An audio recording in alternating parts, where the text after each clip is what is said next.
So thank you so much for everyone to come and coming here. I think people is gonna start coming time to time, but it's good that we are all here together to go to our next step related to our learning journey with this prosocial learning journey in Latin America. And today I will invite you to start. Oh, I'll invite Robert. Is that you, Robert, that can start already doing the welcoming and the activities? Thank you.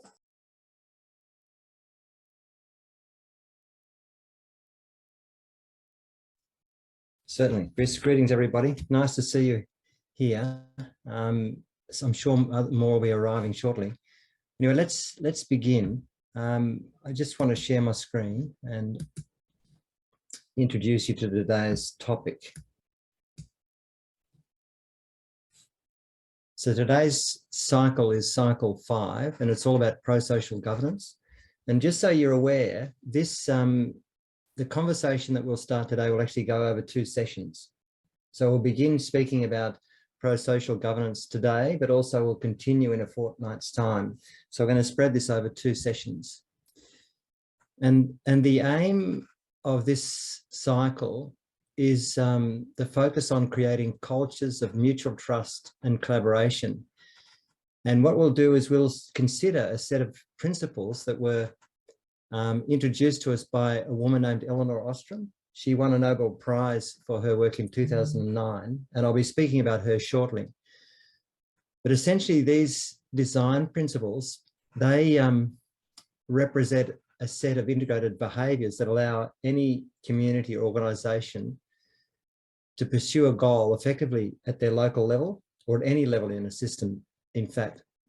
So what we're going to focus on today and next week is how these design principles apply to not only your community, but also to us as a community working together. You know, before we get into the design principles and Elinor Ostrom's work, I'll do a quick recap on the journey so far. So you remember that the first session that Paul did with us was about inner work, and I'm sure you're all continuing this in your own way, but this is a really important aspect that we've found allows the rest of the processes to actually work. Then we looked at what are the most critical uncertainties that are impacting our community and an organisation. And from this, we formulated some strategic agenda setting questions and considered how these uncertainties are playing out in our own school classrooms or our own communities or organisations. And all of this was focused on what we need and value as a prelude to us developing a strategy to meet those needs in ways in which we value, which will be the action learning projects that we'll be undertaking in about a month's time, I guess. And but the important thing is before I go into the design principles, I mean, this is the journey so far, and it's been quite rich. So what we'd like to do is a bit of a Mentimeter to capture what you feel you've achieved so far on your journey, and what matters most to you from now on. So we're going to pause and do a Mentimeter and just capture these 2 thoughts. What's been most important for you up until now, but also what will matter to you most going forward. Yes, good. Yes, I can help on that. Thanks, Robert. So Anna, are you going to share the image with us? Thank you. So sorry, Robert. Yeah. So invite you to answer this question. What have you achieved so far on our journey, and what matters most to you from now on? And can we enter twice in the same screen, Marcelo? Sorry? Do we have to put answers in, both answers in the one text box, or can we do it twice? Well, we put on the same, Robert. Yeah, Okay. but we can divide into different ones if you want. Maybe two different you ones. decide. Good. Okay. So the first question, the first answer, everybody, is what have you achieved so far? And then we'll do it again. What matters most? Okay.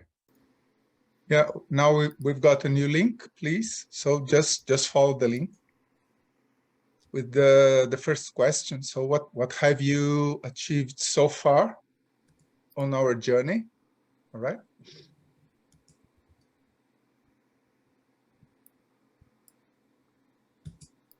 Do you want to have two questions in two links differently? Okay. Or they can add more than one answer per slide. I'll be guided by you. Okay, so now just you can edit the two answers in the same one, and the next time we can do it separately. But at this time, if you could add what matters you achieved so far on our journey and what matters most to you from now on. If you would like to have that separately, you can do and add it in two boxes in the same slide. Or if not, if you can edit everything in one box is also okay on this.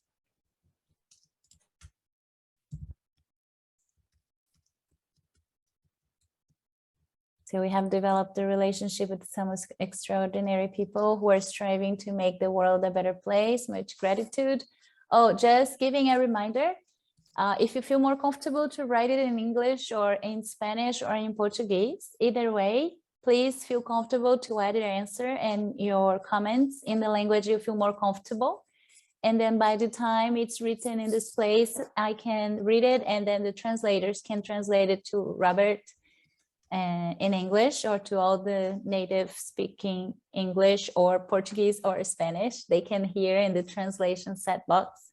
So anything that you need, if you're coming for the first time to this plenary, we have the translation interpretation button. That is a globe underneath it in your Zoom. So if you pick, you can choose either Portuguese or English or Spanish. Okay. Thank you so much. Well, so we've got lots of answers now. I learned that my personal development is a fundamental part of the project I'm involved in.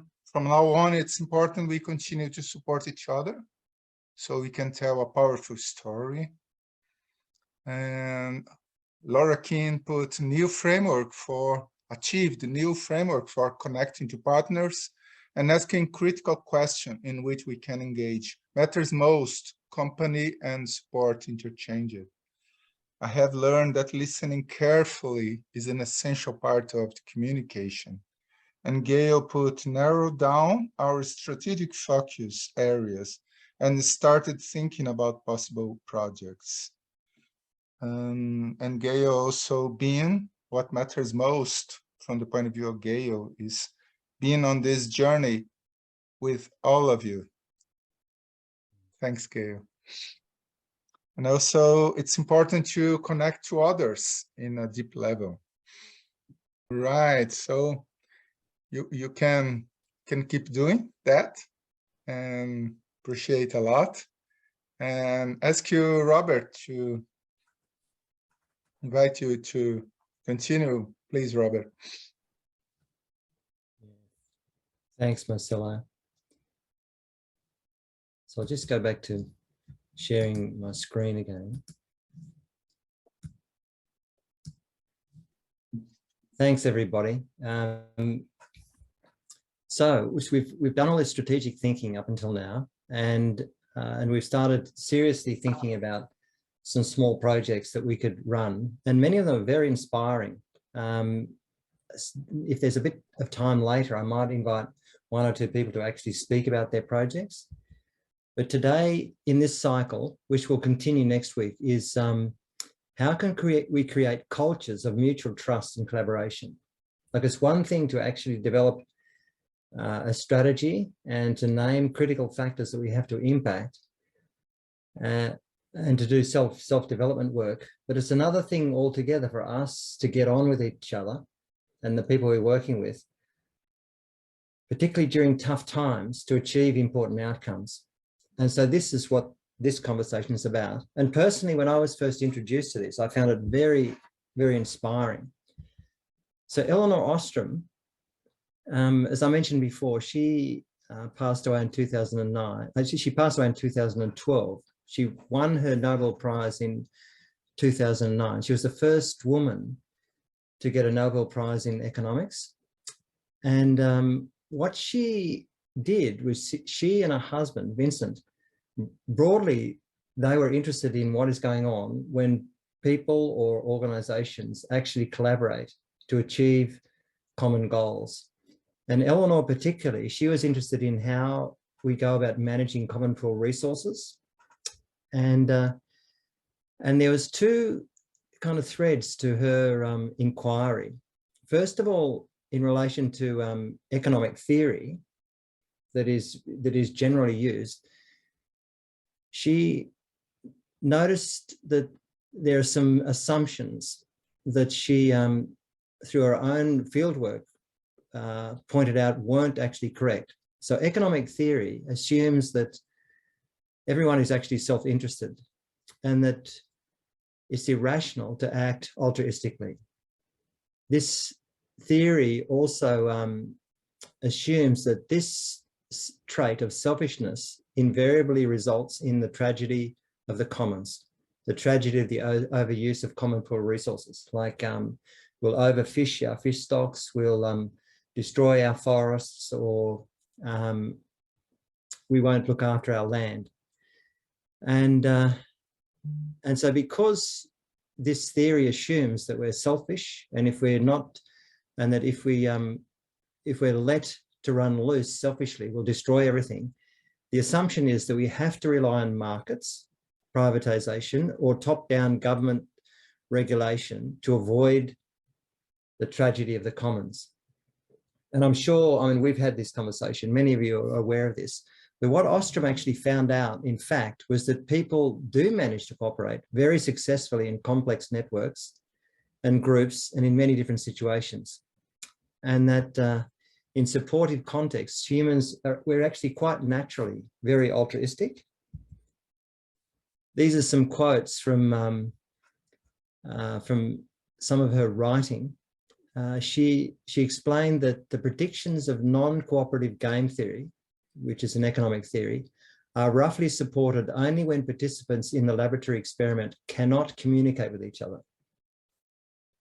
And so you can imagine in a game where there's going to be a winner and a loser, if you cannot communicate whatsoever to the other person, you've got no choice but to look after your own interests, because you actually don't understand what the other person's interests are. But Eleanor also said that, on the other hand, when subjects communicate face to face, they frequently agree on joint strategies and keep to their agreements, substantially increasing their net returns. So this is really important. As soon as people can communicate, they begin to form strategies to look after each other. So what do we communicate about is the question though. This is a picture of Eleanor with the team she worked with in Nepal, I think. So these are the 8 principles that that they talked about. So Eleanor, when she was doing her fieldwork across Europe and in Asia and elsewhere, many case studies, after decades of work, going into communities asking, so what are they doing when they're successfully looking after each other and the resources that they're responsible for, whether it's the environment or wildlife or other people. She said that when she started her work, she was looking for the rules that everybody were following. But she said that in the end, she realized there aren't rules. There are just these 8 principles that all of these communities employed in very unique ways. And in some instances, they were successfully looking after each other for generations. So what she noticed was that these communities had a shared sense of identity and purpose. They were bounded groups responsible for working together to preserve life in some way or another. There was equitable distribution of costs and benefits, contributions and benefits. And So people mobilized available resources to meet needs while ensuring that the benefits that they received were matched as fairly as equitably as possible. There was fair and inclusive decision-making. So these groups had processes that included all those who were impacted by the outcomes of a decision or a strategy. There was monitoring agreed behaviours. So within the system, there were natural feedback loops, both material and relational, that allowed everybody to monitor and learn from the effects of their own actions and choices on each other and the environment. There's also graduated responding to helpful and unhelpful behaviours. So they had mechanisms that allowed everybody to grow in their ability to live in line with their values and pursue their goals effectively. But also there were mechanisms that responded to unhelpful behaviours as well. She recognised that there was fast and fair conflict resolution. There are approaches based on restorative justice principles that only retained more stricter approaches to serious violations. And importantly, what she noticed was that, that groups were given the autonomy to act on their own decisions. There was always sufficient local autonomy from other groups to enable choices and internal decisions to happen. And there were collaborative relationships with other groups at every level in the system. So these groups, they embodied the same principles at every level in the system, whether it was within your group or between groups of groups, like between organisations, that enabled independent and sustainable uses of resources to be scaled up to very large systems. So, I mean, that's a lot of information all at once, but I wanted to actually go through them because today and next week, we're just going to slowly work our way through each of these design principles, and so that we really get a sense of what they mean in relation to each of your individual groups, but also us as a group working together. This is another quote from David Sloan Wilson. What he, with Paul and others, recognised was that these design principles follow evolutionary dynamics on cooperation of all species, and that there's a natural variation, selection, and retention of behaviours that actually work, and that what's really important for us is to tailor these design principles to our own situations.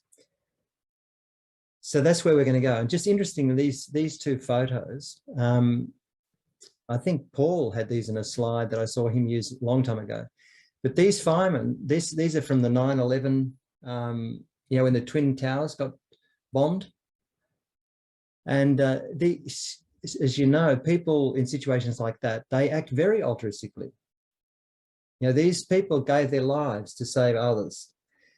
But equally, here's a group of Olympic rowers. It's amazing that we can choose to cooperate in situations of disaster or sport in the service of the collective. So it's quite clear that that for me anyway, that we can actually collaborate in many different ways to achieve what's important to us. So let's get into it. So the big question for us is, how can we create cultures of mutual trust and collaboration? So as I mentioned before, we're going to consider all of the design principles and how they actually apply to us, the relevance of the principles, how aware we are of them. So we want to learn about them. And we're going to consider how we're actually implementing them already, because everyone's doing these in some way or another. And in some instances quite well, in other instances not so well at all. And consider how we can implement them all more effectively. So we're going to do this in 2 steps. Today and next week, the beginning of next week, we're going to consider how we're going to apply these principles. And then to finish off this conversation, we're going to look at the capabilities that we need in order to undertake our action learning projects. So this will all happen over 2 sessions. So there's two charts. I'll drop these in the chat in a minute. We're only going to use this first one today. Most of what we'll do today in a moment will be on Miro board. And then this second chart is all about the capabilities and resources and the gaps in your system that you'll need to do your work. And we'll have a look at that next week. So just a little bit before we jump onto Miro, this is what you're going to see when we get onto a Miro board. It is, so these 8 design principles, I might just zoom in here a bit so you can see it. So the 8 design principles are on these spokes. So this one here represents shared group identity and purpose. And this one here represents equitable contributions and benefits. And this one's fair decision-making, and then monitoring agreed behaviours, etc., all around the spoke diagram. And what we're going to do is ask you to consider how each of these principles apply to your group, within your group, which is the blue line. And then between your groups, so between your group and other groups that you'll be working with, will be the red line. So in a moment, when we get into Miro board, Michelle, she's been doing this thinking in relation to LA design. And so we'll introduce you to how she's thought about these ratings in relation to LA design, but also LA design and a group of stakeholders she's with. And as we're doing it, we're going to put sticky notes in this area that describe how we're currently going about, for example, developing a sense of identity and purpose. And we'll do this one principle at a time, and each of us will pop up some sticky notes, and we'll just have a conversation as we're going about how these principles are actually playing out in our own communities.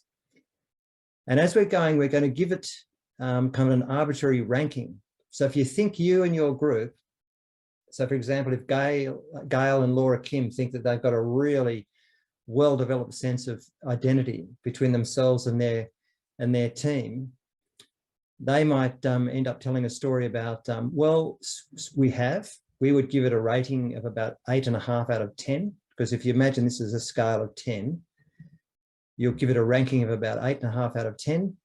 And then up here, they might put a sticky note saying, well, the reason why we've got a strong sense of identity and purpose is because we share lots of information about our passion for wildlife, and we take time to think about how we can look after wildlife in the areas that we can reach. And so they'll just tell the story about it. And we'll just move around this spoke diagram one at a time. And in this way, the aim is for us to get a much richer sense of these design principles. As you're probably gleaning, this is a really important part of this work. As I said before, it's one thing to develop a sense of strategic, a strategic agenda, but it's another thing to think about, okay, so how are we going to make sure that things are fair? And how are we going to make decisions so that everybody's needs are considered? And how are we actually going to monitor what we do so that we can get back on track when things go back on track? And when there's conflict, how can we restore harmony rather than punishing people? And how can we give people autonomy or groups autonomy so that they actually have the experience that their choice, what they choose, is freely chosen, not imposed upon them by others? And of course, all of this is, how do we make sure we're working together in the service of the life that we're custodians of, our own and our group and the environment that we're a part of? So really, really important. So right now we're going to go to a Miro board, and we're going to begin the process. But before I go there, I'd just like to give everybody to ask some questions. Do you have any questions?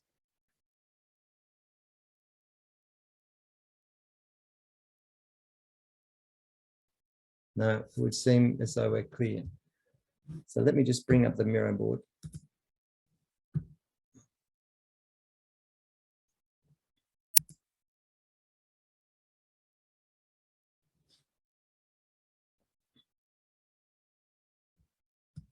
I think it's just so many things that we are still downloading, Robert.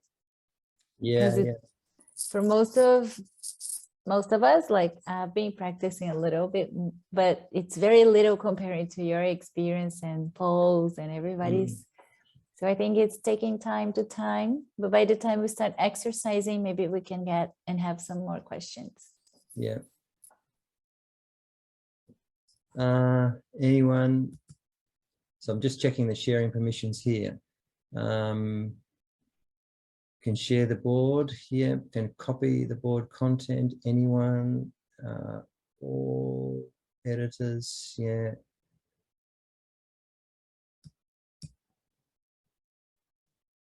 Editors, yeah, then I'm done.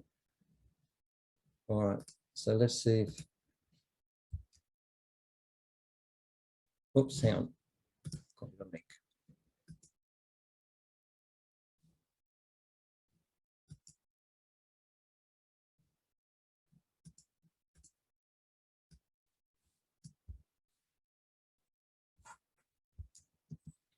All right, so there's the link in the Miro board. So if you'd like to click on that, and then as you're going there, I'm just going to share my screen and show you where it is that we're going to be working.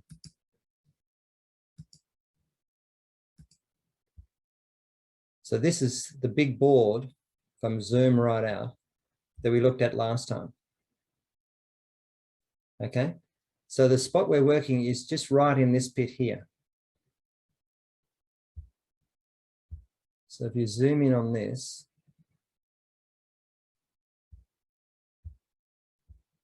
you'll see this part here.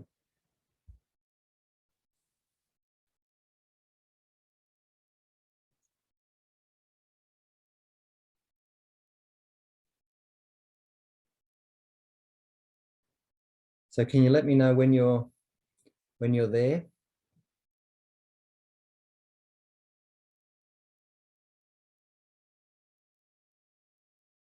If anyone is having a hard time, I'll send the exact board link you should be seeing on the chat right now. So if it's easier for you, just click.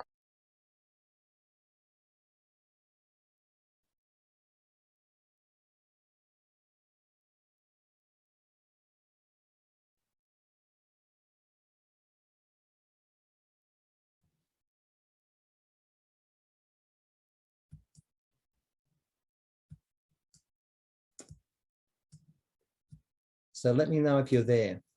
Can I have a thumbs up?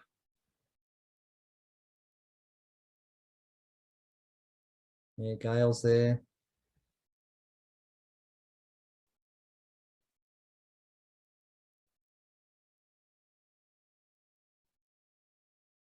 Yeah, Felipe.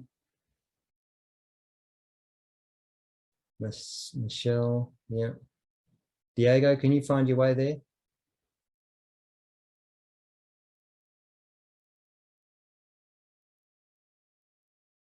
If And you Lena? click on the Anna's link, I think you go straight in the same spot that Robert is. So if you would like to try there, but we know that Miro board sometimes takes a little time, but take your time, just click on it, and then we're gonna be out together soon.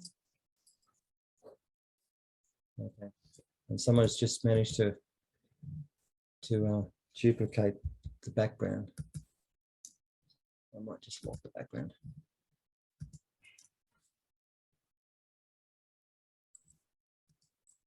Just breathe, everyone. We know it's really fun when everybody's together in the same application.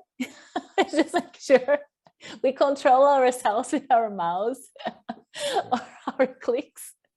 Sometimes we move everything, but Robert is really good on this too, so he can fix it, so we can breathe and we can fix again the activity. Yeah. So relax into it. So let me know when you're there. So I'm just want to check. Diego, are you there? You are?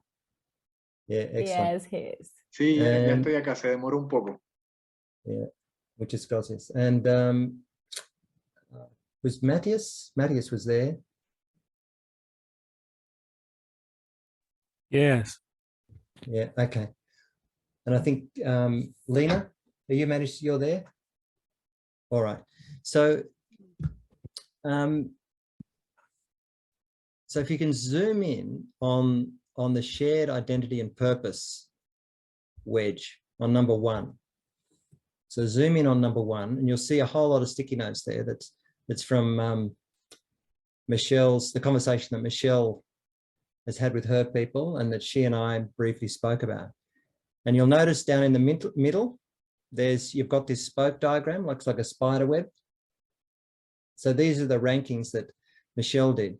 So before any of you are invited to add something, because I'm hoping that we can, we're going to fill this up with some more sticky notes with your own perspectives. But Michelle, do you want to tell the story of shared identity and purpose for LA Design? Well, first of all, the top bit. You've got your stakeholders and your yeah. Let me see. Does everyone knows how to follow me? If you go, let me see here, so I can explain that we can go all together. So every time you go and you find kind of, or either my face or Robert's face on the top right-hand corner, can you see it? There's a couple of faces here on the top. So if you find me, and hopefully there is one way you can find me. You cannot see me.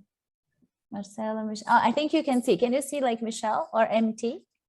Yeah, we can If you see do- you, Michelle. Only Okay, you so- cannot see yourself. Okay, Well, so I saw your initials MT, the little circles in the upper right. You have Okay. to click on it where it says 9 and it lists Yes. everybody's or whatever number it says there. Okay, perfect. Because then the situation is I'm going to start guiding you actually what is all this information coming from. So I think this is really important. And then we can all be together during this Zoom. So what Robert asked me is actually to follow up on this reflection that we had related to the 8 principles. But this is all related to this mentor women on shop floor, which was one of the opportunities that when we had our last meeting, it's coming from our trend analysis and emergent opportunities. When we got these emergent opportunities, one of the activities was actually to review and think about the mentor women on shop floor, which was one of the actions and opportunities we saw. It was really important together with the organization.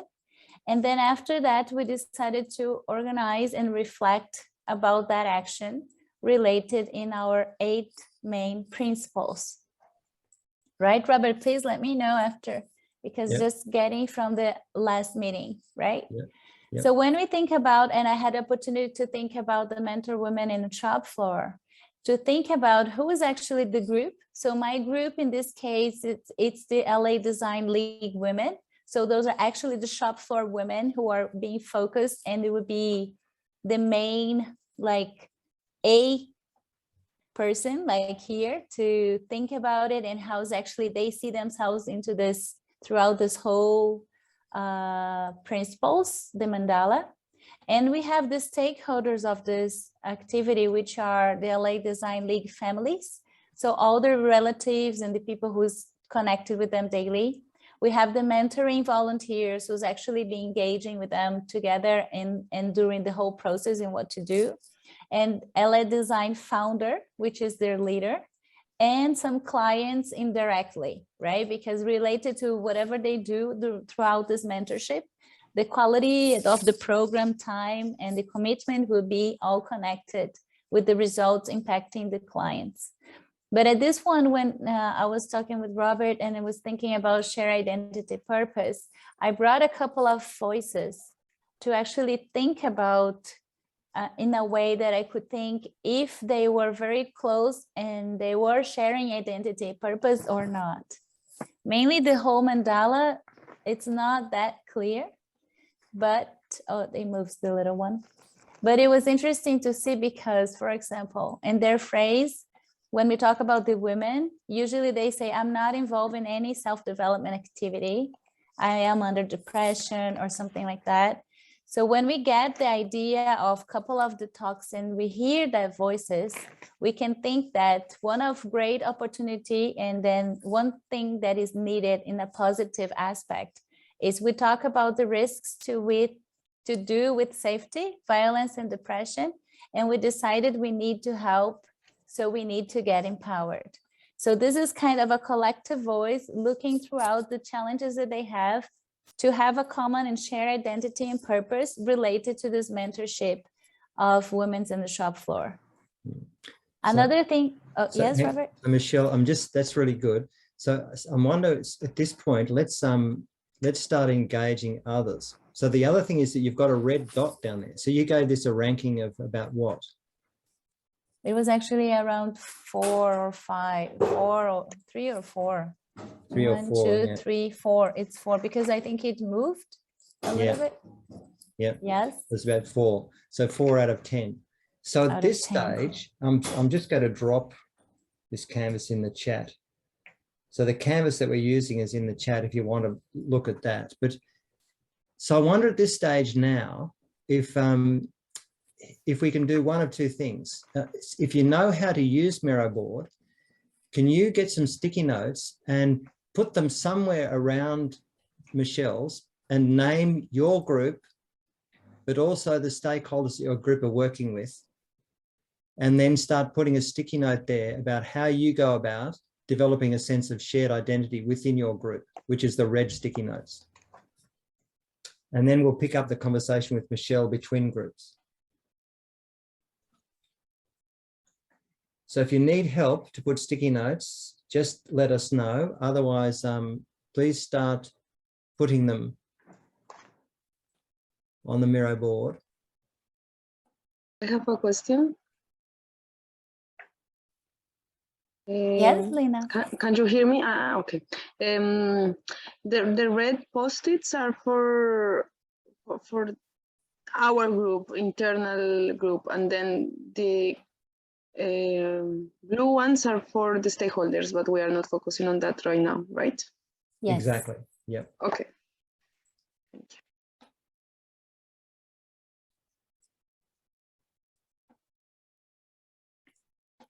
A would be actually your group, right? Or you or someone or who is actually related to the question, right, Robert? Sorry, ask that question again. A is actually your group or Yep. you, it depending on who is involved in that opportunity, right? That's right. A is your group. And I wonder, Michelle, do you need to keep sharing your screen? Because I think No. everybody's on Miro board now. Yeah, that's great.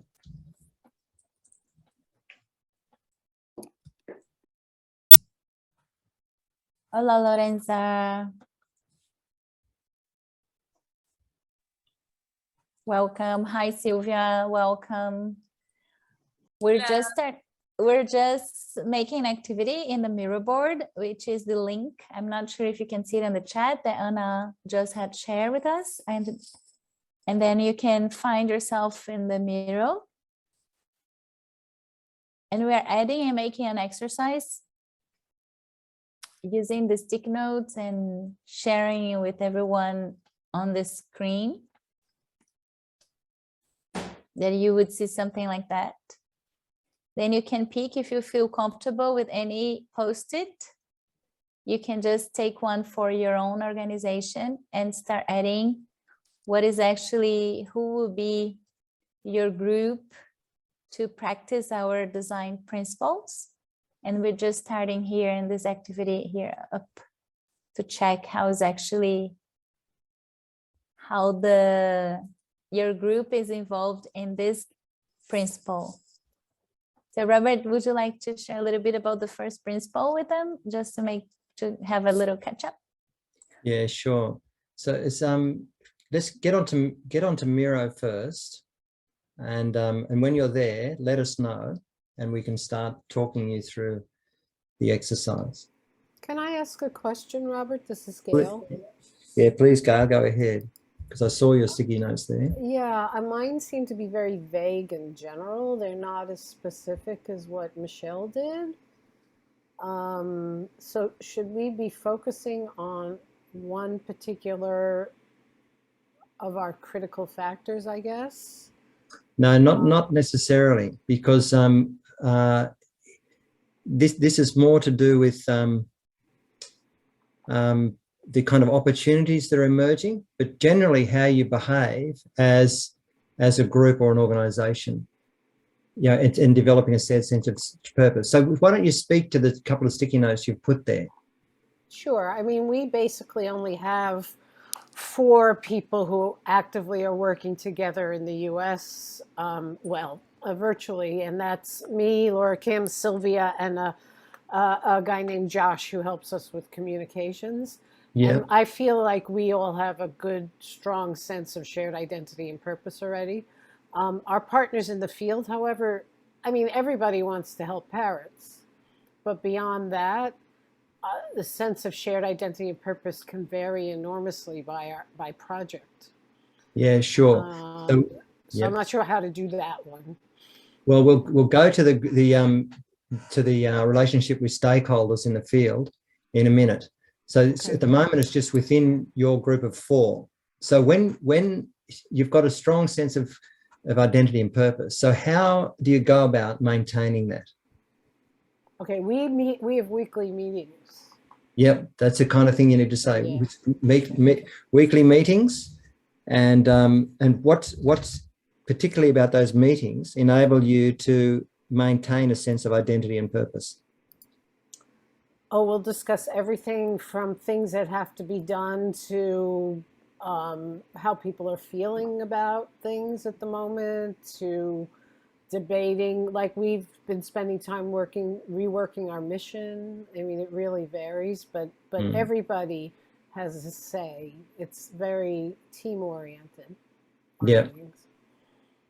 Yeah, gotcha. Yeah, so if you just kind of put those things up there, that we have a say, it's et cetera, and just for everybody's information, I mean, the processes that we've gone up through now in terms of identifying critical factors and how they might trend in a positive direction, and starting to name opportunities, is the process of developing shared identity and purpose.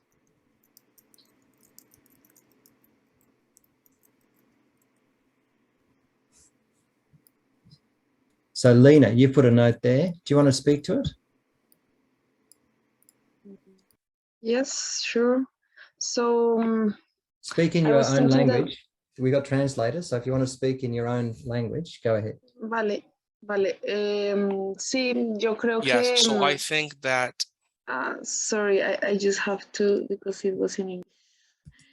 Okay, now.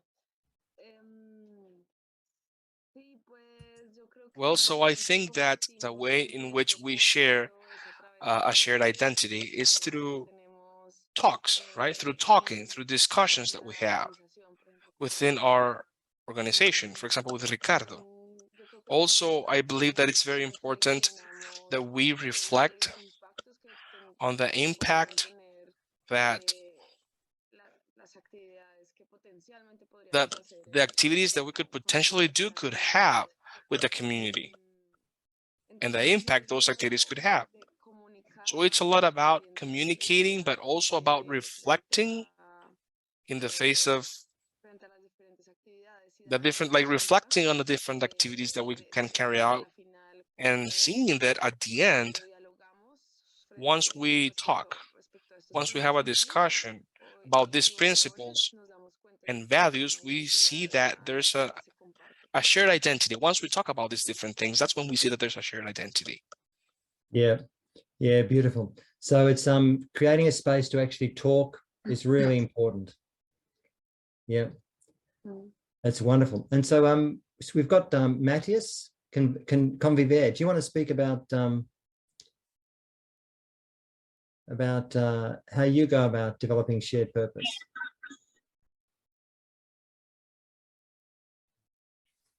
Eu ainda estou tentando pensar pouco. I'm still trying to think about that. And I'm writing on the Miro board. I still haven't provided an answer because I'm arriving today at this course. I'm on the way to write something today. Okay. Yeah, beautiful. Thank you. And also, there's a couple of sticky notes from La Junga.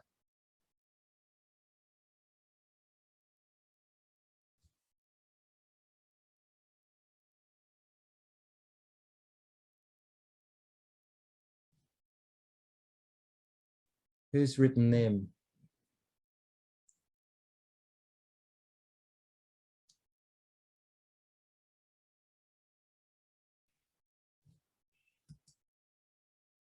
No.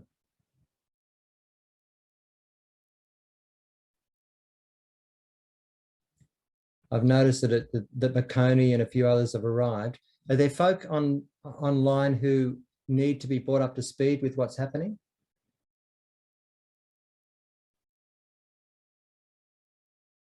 Yeah.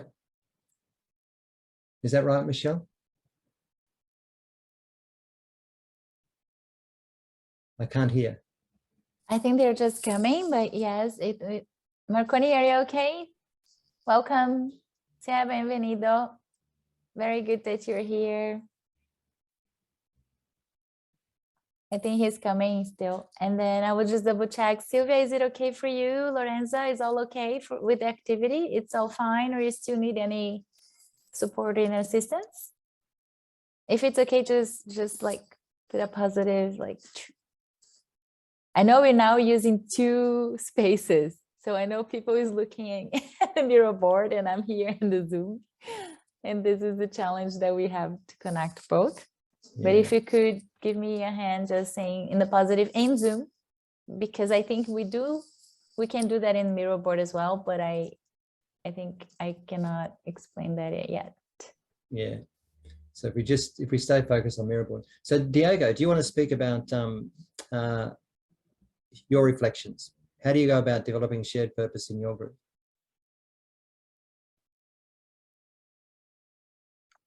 Sí, claro. ¿Se escucha? Yeah, sure. Can you hear me? Yes. Ya. Very well. So in the first,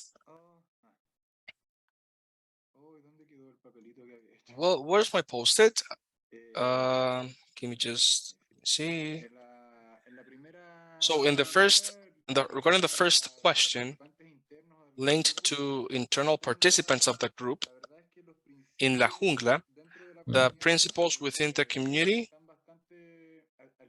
are very well aligned, the principles, and identity aspects are also pretty well aligned. And the purpose, we did an exercise not so long ago about defining our purpose, and everyone agreed on that purpose, and most of the community is aware and aligned to that purpose. So internally, there should be at least between 20 or 30 people that are pretty clear about that purpose.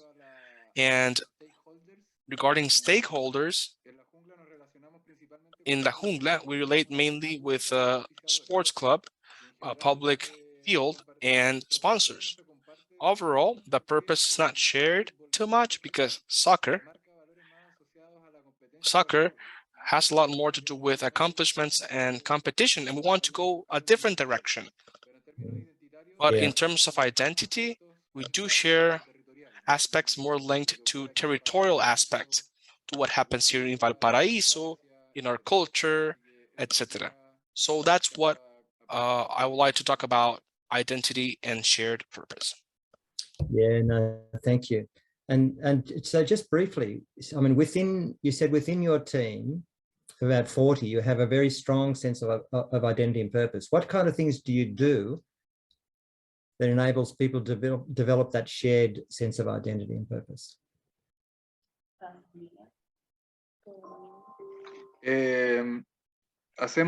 So we have a meeting, an assembly, we call it. We're having an assembly every Sunday where we meet to do some sort of work, trying to aim at a sociocratic governance. And the idea is that the central driver, the core driver, what guides, or the driving idea for our organization is very well clear within the community, and based on that purpose, we work Sunday after Sunday in the different activities. And we play soccer, and in the field, when you play soccer, when you play with the ball, you tend to share a lot of things, right? When you play a sport. So yeah. Yeah, so it's a combination of meeting, and I can imagine you're speaking face to face and developing a sense of vision, but also when you're actually playing the game, you develop a sense of team. Así es. Yeah, beautiful. Matthias, did you want to say something? Thanks, Diego. Eu gostaria de compartilhar o I'd que like eu to share what I wrote Please. to give a feedback as well, to receive feedback to see if I'm doing it okay.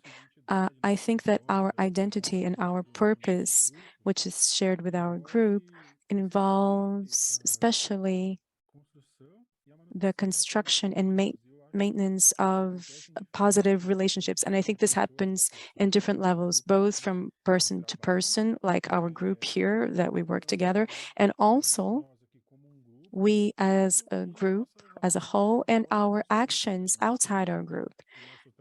Our work involves the improvement of the connections in schools and families and communities. So I think this is our identity and our shared purpose, to improve relationships in different levels.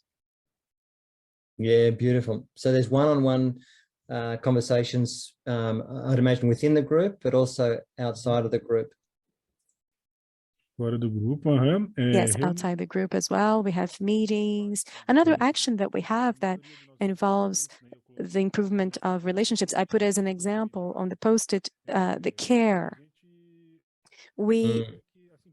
Something that we can do, it's simple on our day-to-days, but that makes a difference, is to share food. So for example, my mom on our group here, she prepares food, takeout food, so that we can eat during the week. And for us, this makes a whole lot of difference because we can work more on the lab here, and we can work to improve the relationships outside of our group. For example, we get more time. And with the time that we have left, we can invest that time on other people and other communities. Yeah, wonderful. Yeah, wonderful. I mean, sharing food is it's wonderful in bonding, as well as just creating opportunity to do other things. That's beautiful. So I'm wondering now, Michelle, would you like to talk about your stakeholders and that conversation? Yes, thank you. I was actually thinking about, because I was trying to write our new project, right? So I was trying to fix, but I think this is important. No, it's wonderful just to hear. It was good to hear Mateus is like, there are a couple of times we think about big major actions, and sometimes the little ones actually take so much of a result of the shared identity and purpose in place. So that's what actually connected to me now, is like, sometimes it's so little and we think about so big, but that's good. Okay, so thinking about my stakeholders, right, in this program with LA Design, we thought about, we have the families, and families at this moment were not involved, but we are considering they're very vulnerable women. So it's important to have a couple of them invited. So if we think about one of the aspects that it's combining all this program and the importance of having this mentorship, it's in the future, we imagine connecting with family because they will feel more safe. Another one, it's for clients. It's because the products prepared and delivered to our stakeholders is going to be on time. So it's one way of action implemented that it's emphasizing the importance and the connection of this shared identity and purpose, but they have different and multiple perspectives, right? They're not always the same, but this is going to be a result and an outcome that is going to come in their perspective. And the other one is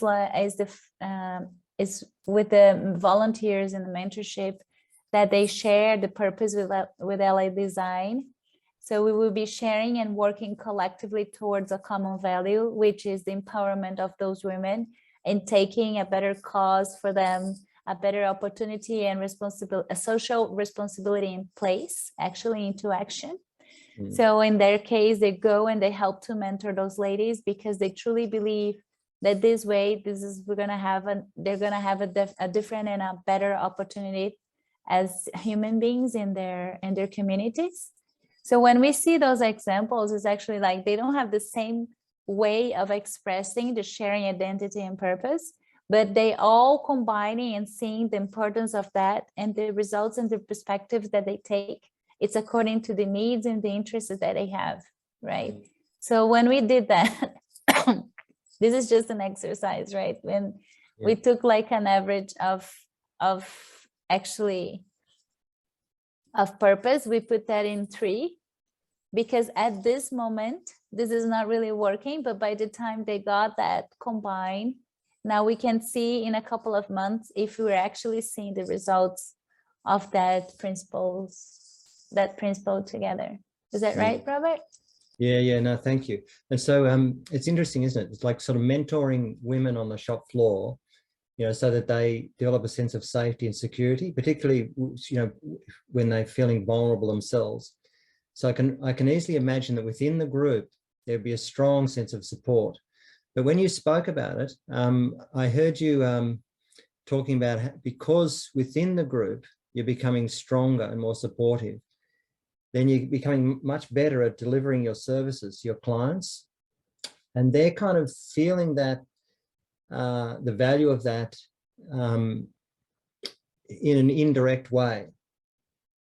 But they're gradually learning that there's something you're doing in-house that's actually about looking after people rather than just up-purposing clothes and things like that. And so it's the shared identity and purpose. It's not as though you're sharing the same mission with your clients, but you're building culture and community because of the quality of the way in which you're looking after each other. Is that right? Yes. Yeah. Yeah. So I'm wondering at this stage, if everybody else, if you haven't already, can you just put another sticky note there about how you go about shaping your purpose and identity with your stakeholders, not just now, rather than just in your group.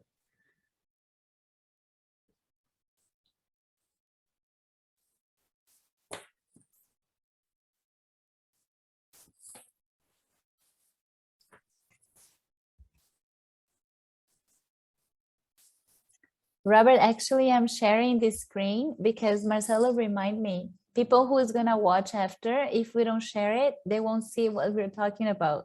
Ah, very good. Yes. Okay. Thank you. Yeah. We seem to be managing the screen space because there's sticky notes still coming on.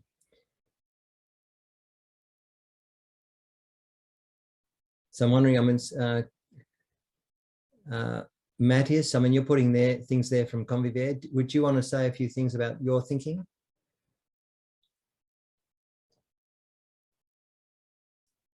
Eu que estou escrevendo. I'm writing, and I thought that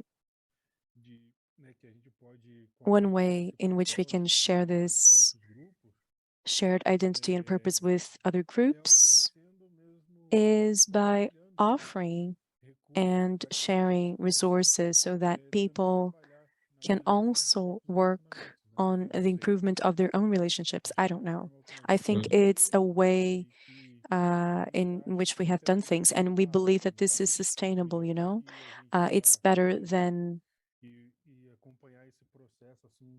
follow up on this process when, let's say, we are closer, you know, to offer resources so that people can learn and they can implement those things in their own lives. Of course, we work closer to them as well. Yeah, yeah. And so when you're sharing, offering resources to help them, what is that in the service of?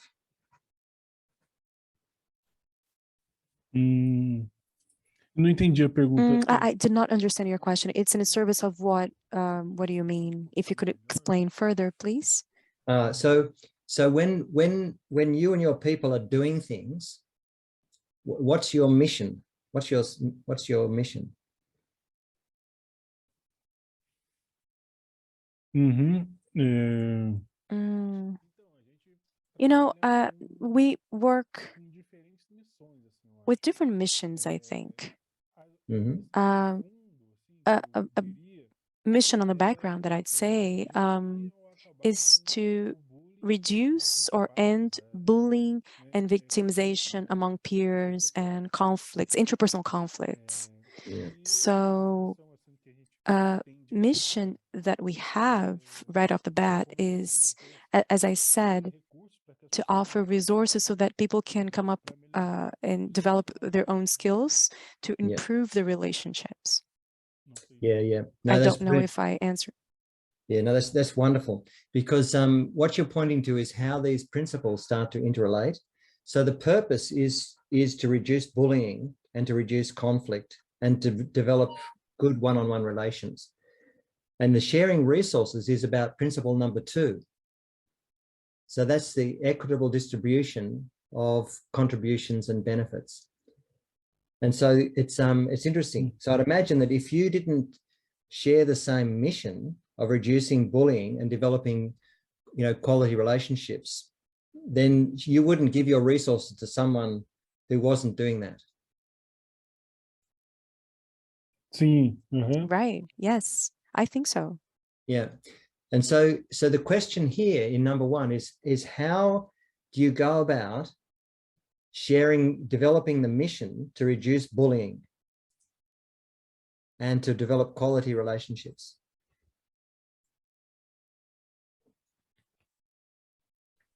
Uhum. So, yeah. So think about that. I might ask Gail to speak about it, and I might come back to you, Matthias, for any more thoughts that you might have. Hi. Tá bom, obrigado. Okay, thank you. Our stakeholders are a lot more complicated because we have many stakeholders. The general public and funders and people like that, we use a more usual way to communicate, such as social media, annual reports, email blasts, blogs, and so on. But the ones that are the more critical for us are our field partners, which include the local communities and then NGOs and other organizations such as government agencies in the various countries. So we try to keep a presence with these different stakeholders as much as possible. And I was starting to write, one way we do that is with technology. Laura Kim in particular is on WhatsApp all day in various countries with all different people. But also she travels to each community each year pretty much. So she has some in-person presence as well. And at all the time, we're aware of sharing what we're thinking and feeling when the birds and the people are harmed and how we can help each other. Do you want to add anything to that, Laura Kim? I don't know if she was just got back from traveling, so she's a bit distracted. Right. So, oh, there she is. There she is. We can't hear you, Laura Kim. Laura Kim? We can't hear you. Yeah, her sound. She has a problem with her sound. She's going to have to leave and come back. Okay. Right. That's great. And so is there some others that would like to speak? So Felipe or Lena or someone? Lorenza?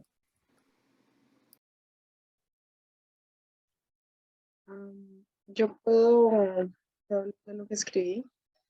I could share about what I wrote. Please.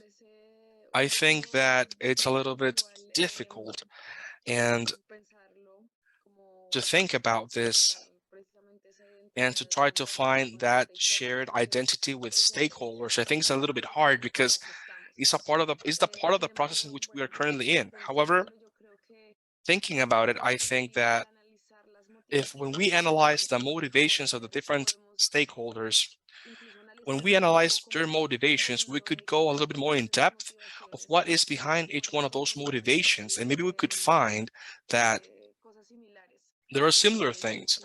similar things that could bring us together, you know?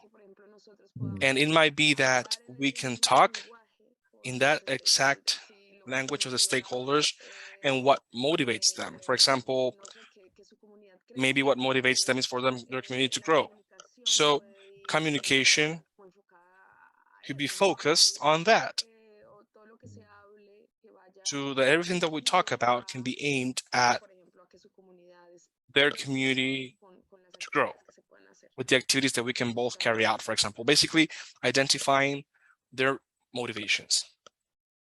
Yeah, I think that's you're going to the heart of it, Lena. So if I'm sure all of us, if you become really good friends with someone, that means you care about the same thing. And when you develop a sense of mission, it's like you want to do something to change the world. And so we've all spoken about what, some essential ingredients that are part of developing a sense of shared identity and purpose. And so that's about understanding what our needs are and what we value doing in the world and what we're striving to achieve in the service of the life that we have and those that others have. And so communication is really, really important. All of you have talked in some way or another about the importance of quality communication, whether it's one-on-one or using comms or going to a field site and doing things together, playing soccer together. But you're experiencing, there's a form of communication in all of those that's in relation to the needs that we're striving to have met and what is actually motivating us. And so I just want to, as we go to a bit of a break now, I just want to say again that all of the work we've been doing in this course up until now has been almost solely focused on developing a sense of shared identity and purpose. So you'll notice that it's all been conversations about, so what are the critical factors that are impacting us? And what would it look like if we did things to have these critical factors tracking in a positive direction over 10 years? And what are the opportunities for us to actually do things together to improve the well-being of each other and the environment? So this is all a very rich conversation.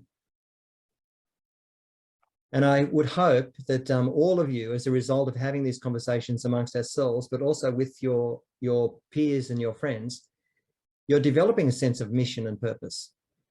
Is that true? Yeah. And so this is the starting point. Once we've got a sense of shared purpose, we can then consider how the other design principles actually matter.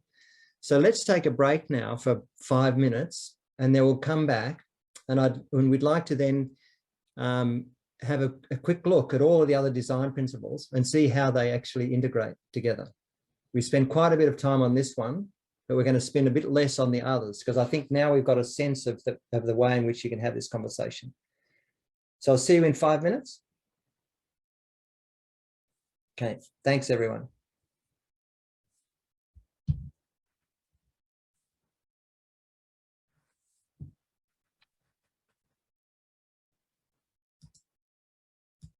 Fast, right, Robert? It's like 5 minutes to go, come back. But it's always good to be here. So I'm not sure if, oh, cannot hear you. Maybe we should have gone a bit longer. Anyway. Yes, everyone is here. Lena is there. Lena is just like keeping herself awake because we know we cannot leave for too long, right, Lena? Because it's really late. Yeah. In Germany. No, thank you so much for being here. It's so Sí, son las wonderful. 11:30 ya. Oh, yes. How's Ricardo, Lena? Está muy bien, les manda. He's doing very well. He sends his best regards to everyone. Yeah, please say hello. And Lorenzo, we haven't heard you speak yet. How are you? Sí, es que aquí estoy trabajando con I'm Diego. working with Diego. Entonces estamos participando juntos So we're both participating in the exercise. Yeah, beautiful.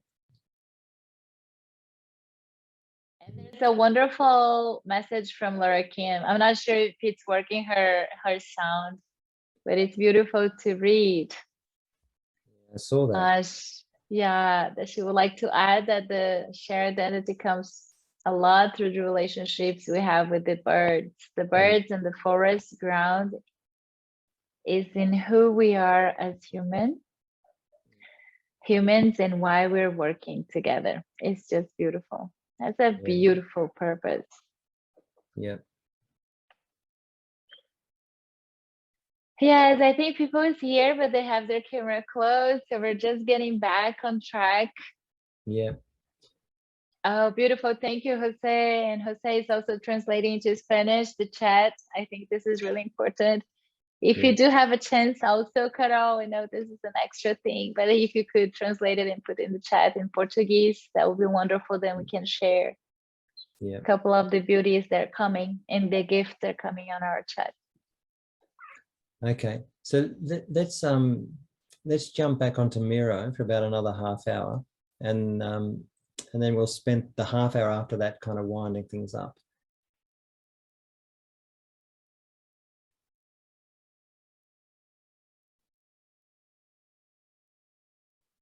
So you're going to share the screen so you can capture on video, Michelle?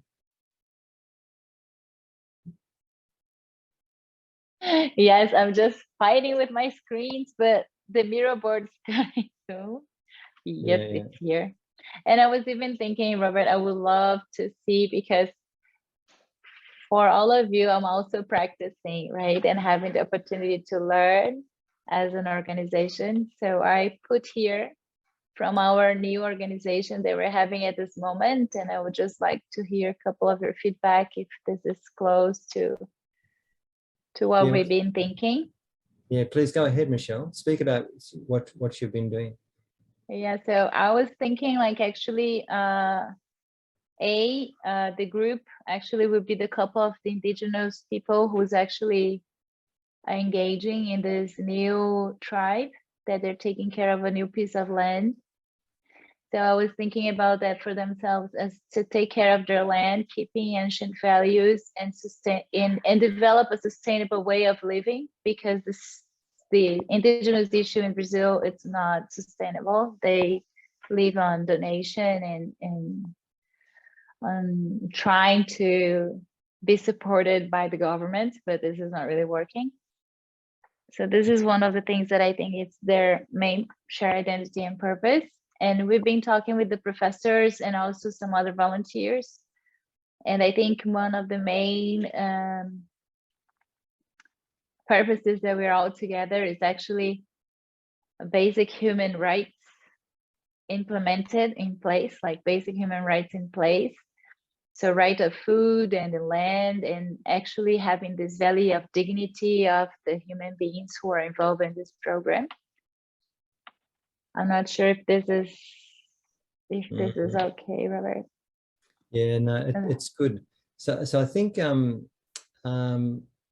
what I've observed you doing with this community and with the professors at the university is again developing a sense of mission in relation to what you truly care about and what you value. You know, and it's very complex. I know when I've heard you talk about it, it's a very complex issue. And so the development of a sense of shared purpose, I've noticed, has been, where there's one stream with the Indigenous community you're working with, but also there's another conversation you're having with the university academics, but also then there's your brother and other advisors who are working in the same space. And so the common theme across all of those, spending time and having conversations with Indigenous families, with advisors, with university academics, is so how do you do it? You have conversations. What do you talk about? What you care about and what you value. And then that translates into a sense of mission and purpose. So it's kind of not unusual. I mean, most people do this. You know, if we're planning to go on a holiday you're developing a sense of shared purpose. If you're planning to plant a garden, then you're developing a sense of shared purpose. If you're planning to get married, you're developing a sense of shared purpose. If you want to build a house or build a business or revive a forest or create harmony at work, then they're all developing a sense of purpose and identity. And so I think the thing that's coming out of this is the need to have really well orchestrated conversations about what people really value, what they need and what they value as a prelude to acting in that direction. So this goes right back to the session that Paul facilitated on personal development. It's like, what are you committed to and why is this important? Having that conversation is about developing shared purpose, but for us, this is between people. Okay. Thank you. So let's go to some of the other principles. I'd like to leap to number 3, fair and inclusive decision making. Mm-hmm. All right. And so, and then we'll quickly go back to number 2 and some of the others, because the outcome that I want is for us to have started having a rich conversation about some of these principles so that between now and next week, you can think about all of them in relation to your group and your stakeholders. So Michelle, tell us about principle number 3 in relation to LA design. Yeah, here we need to go deeper in the exercise because I brought a couple of the words, right? So for example, for the ladies, most of the time I put X and Y because usually what they say that they don't take part and they don't have this decision-making process. Mainly it was just 2 of the women of the league. They usually were involved with the main leader. And then they would take the decisions and after they would share with everyone. So this is one of the key aspects, but they would like to, but at the same time, we had the other hand, the main leader telling that they are not prepared to make decisions yet. But she also knows that it's needed to have that thing to happen, to have that open conversation and spaces for them to take responsibility for that too. So those are the big challenges. So we kind of score really low. It would be like 2. Yeah. I know when you've talked about this, how the leader of LA design tends to make all the decisions, which is a problem we've all talked about, whether it's the impact of more authoritarian, power over colonial approaches to running things, to developing a sense of sharing power with others. So making decisions is a really delicate process. So I'd be interested to have, so that's interesting, Michelle. So within LA design, there's not really, you've got to do a lot of work to develop inclusive decision-making processes. That's the sense I've got. Yeah. Yes, that's why mentorship for the women actually is really important because they need to feel that inner work, that they are capable and they have the right to do it. This is one thing. And the other thing is actually how to develop the process. That's what we started to develop with the founder and these 2 main women in the league. Yeah. How actually the process could be broader and open to people to hear and to get to know what is happening, to have them the structure to actually to be part and engage themselves into that. So that's a couple of things that we started doing to change the processes and also to empower them so they can feel that they could do it. Yeah, brilliant. Yeah, thank you. So others, I can see other sticky notes coming up here. So I'm wondering, so I'm not sure whether it's Lorenza or who's writing on behalf of La Junga? Both of them, they're together. Yo estoy escribiendo en el 3. So do you want to speak to what you've written? I am writing. Yeah. Ya, ahí, sí, en el 3 estoy escribiendo yo, en el 4. Yes, I'm writing on number 3 and Diego number 4. So what we have so far is that La Jungla, through this Sociocratic methodology that we talked to you about before, tries to listen to all the different voices that come from different collaborative people and include the concerns and comments that come from the different proposals, as long as they are very well based. And while we make sure that they put or not at risk the organization, also trying to know when I will also give them space to each one of within, so that each within their own circles, they can design their own proposals according to the established goals. And we try to find inclusive decisions and fair decisions. And I'm still writing, but the stakeholders, the members of the community, like I talked to you about, they are listened to. We listen to the stakeholders and they're included to be actively participating in decision making. Yeah. While in the field, so to call it, well, many times, some people have no decision making, and the field, the soccer field, we don't have a lot of relationship with them. With sponsors, we have not really developed relationship with sponsors yet. Yeah, right. And so that's great. So listening is a very important part, and I sense when you're listening to others, you're listening to what they need, what they think is important. But you mentioned something about proposals as well. So you get people to put proposals forward. Is that right?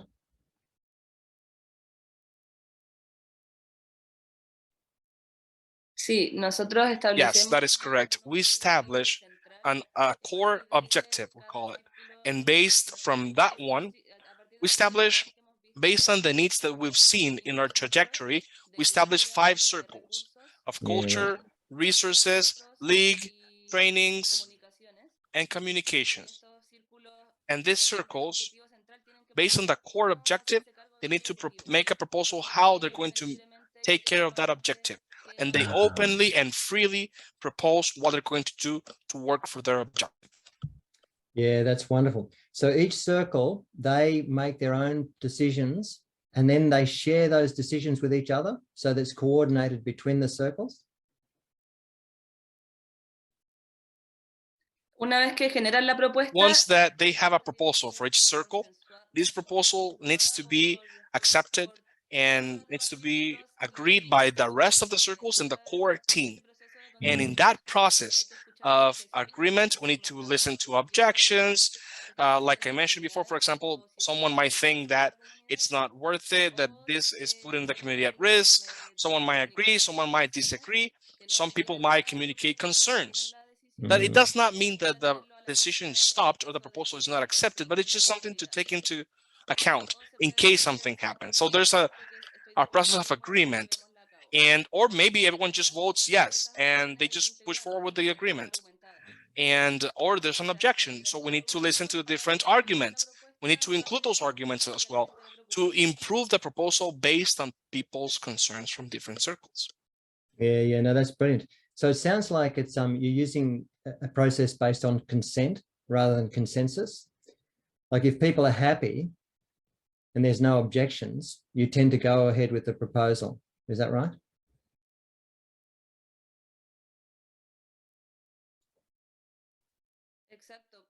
Yes, since we're trying to apply sociocracy, this is a pattern of proposal formulation, and within this, we have the process of consent and objection, depending on people's opinions. Yeah. No, that's wonderful. I love the sociocratic methods. So for everybody else online, if you haven't heard of sociocracy, I'm sure Lorenza and I and others who know about it on call would highly recommend it. So I think it's a great process for making sure that things are equitable and decision-making processes are really fair. It's lovely. Thanks, Lorenza. So I'm wondering about Laura Kim, did you put some stuff up there? Laura Kim, do you want to speak to these or do you want Or me Gail? I don't know if she's still having problems with her audio. Can you hear me? Yes. We can now, You yes. take it, Laura Kim. I always have to go out and come back in. Yeah, and Gail and I've been chatting with each other throughout this whole time. When we start a project, we ask people, what they think about parrots and what do they want to do with parrots. So, and we tell them it's their project. And if they don't want to work with parrots, we don't do it. If they don't want to do these kinds of things with parrots, we don't do those kinds of things. We ask them what they need, and then we adapt, and it's always adapting. It's always changing what it is that we need. And then Gail, I think you put in a note that we have a decolonization statement in our organization, and we're aware of the power differentials and the place of privilege, because we're, largely the board, and Gail and I are, white European descent, middle class, United States. And so we work with very different cultures and levels of people. And so it's really hard to, in countries where there's a lot of patronage, to have it be their project in their communities, especially when a lot of their own internal governance, they're challenged to do their own internal form of governance. So it's always a complicated dance. Yeah. It's I can imagine it be very complicated. But when it's working, I mean, how are effective, when it does work, when they are effective, how does that happen? I think it's a little, if I'm understanding a little bit of what we wrote before, is we just show up and take risk with them. We work with them. We are out in the field sweating and in hammocks and getting rained on and getting stuck in cars. And so we bodily share the experience, and that seems to help with equality and equal footing.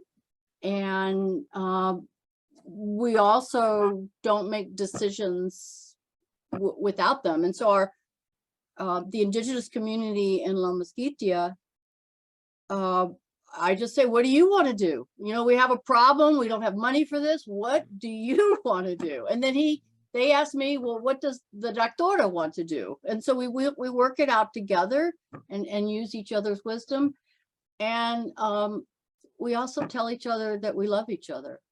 Yeah, right. Okay. And that we don't want them to die, and we don't want them to lose their forest. And so we share things like that to help ease the complicated governance and decision making.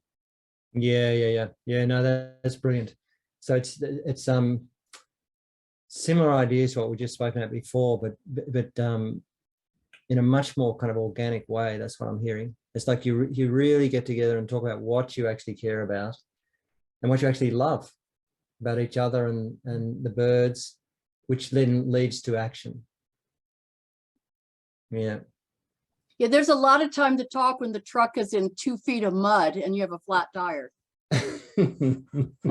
That's great. Dear. And so is everybody getting a sense of how these principles work in an integrated way? We've only talked about 2, but are you starting to get a feel? So I mean, Laura Kim, if you were to give your decision-making processes a ranking out of 10, what ranking would you give them arbitrarily? If 10 was perfect, like every time you make a decision, it's it's inclusive and it responds to everybody's needs, and right down to it's 0 is people aren't included, and it's. Well, we're pretty harsh critics of our decision-making process. Mm-hmm. Our decision-making process is also, what do the parrots say? So they have to be part of it, right? Yeah, right. And that's hard to include them, and sometimes we don't, and we fall down on that. I don't know, Gail, you could disagree. I mean, we try to be pretty good. 5, 6, Our biggest problem is lack of time and communication. Yeah, exactly. So it's interesting giving these principles a ranking out of 10, even though it's kind of subjective ranking. I've done this in many, many situations, and it's catalyzed the most interesting conversations. It's like, why would you give it a 5? And what is it that we could improve on that would maybe get us to a 6 or a 7? And it's actually kind of a wonderful question to ask your community, or to even contemplate on as a group in relation to your other stakeholders. And so it pulls for what are the criteria that underpin a decision? And you know, what would a successful decision actually look like? And if you had that listed, and if we made a decision, you know, or put forward a proposal and gave it, accepted it, to like, what would that look like? So I'll leave that thought with you. There's some other sticky notes that have gone up here. Like Matthias, you put something, and I'd love to hear from Lena and Diego and you know, and some of the others that are online who haven't spoken. What are your thoughts?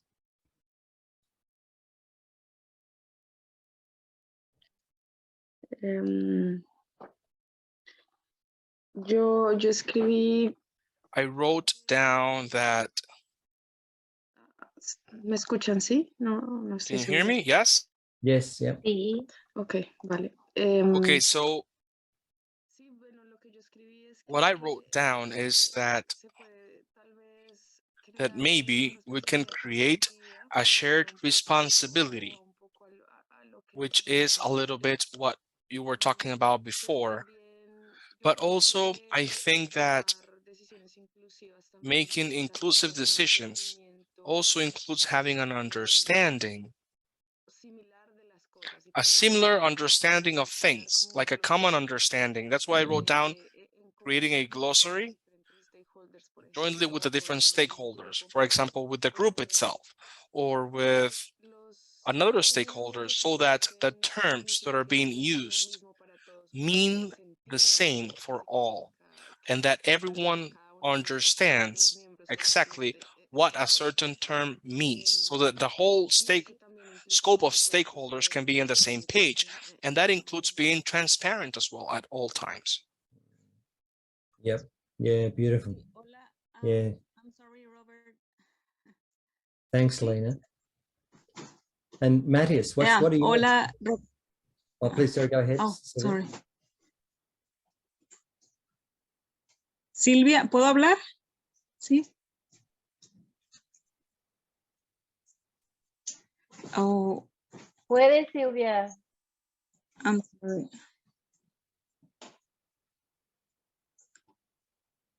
Silvia, ¿le gustaría hablar un poco?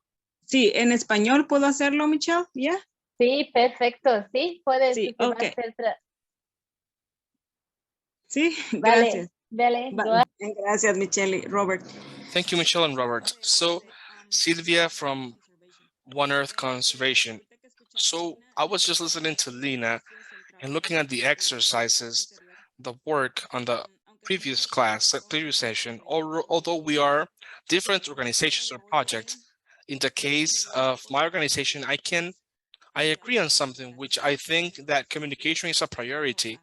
And I was just listening to Laura Kim and Gail and everyone. And in our case, I think that a priority is to continue working. One of the fundamentals, I think, is to always continue trying to strengthen and working and creating a communication that's more open, positive, robust with the people, not only with the ones that are part of the organization, but with the people where we are carrying out our project, so that the success can continue, or the progress, the significant progress can continue, not only on the conservation of the environment, which is one of our main goals, but also to be able to reach to a complete development of ourselves as an organization and of the local people. That's something that I wanted to share, which is something that I've been able to see as one of the things that are very critical points that can be for us as an organization, And I think those could be one of those core objectives. Thank you. Yeah. I think you make some very important points, Sylvia, about open communication. And I can imagine, based on what I know about your work, that communication will be about some very heartfelt matters. Is that right?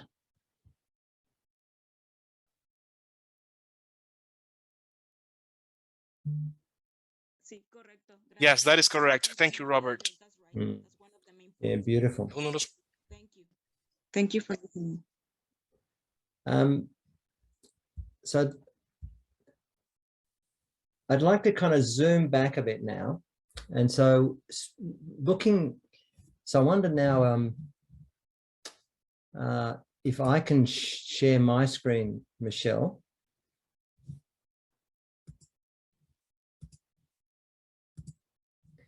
So this is what we've been working on, and we've focused on the core design principle number 1, and we've been looking at number 3. And so on our resources folder, there's another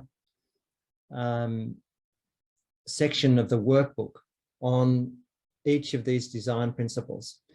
And so I'll give you a quick look at it in a minute, but what I'd like to do is ask you, after today's session, over the next couple of weeks, you with your team, is to sit down and have a think about each of these design principles in relation to the small projects that you're actually starting to develop. And you've all been sending me in brief summaries of those, and I've got them from just about everybody now, and they're quite inspiring. They're very inspiring projects, to work with young people to develop self-esteem or gratitude in classrooms, or to help look after our environment and animals that we have care of, etc., etc. And so what I'd like you to do is to have a look through the handout so that you've got maybe a little richer understanding of what each of these principles mean. And then just have a conversation amongst yourselves about how you're doing it already within your group, but also with those that you'll be working with in relation to the opportunity, the strategic focal area or the opportunity. And when we come back together in a fortnight's time, I'd like to create a bit of a space for the reflections you've had, to create a space for all of you to speak about the actual opportunity that you're starting to, I guess, focus on. And briefly, what are the key things you're learning about these principles and how they apply?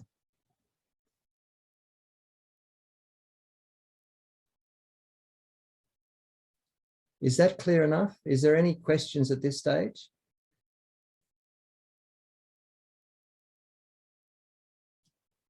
No?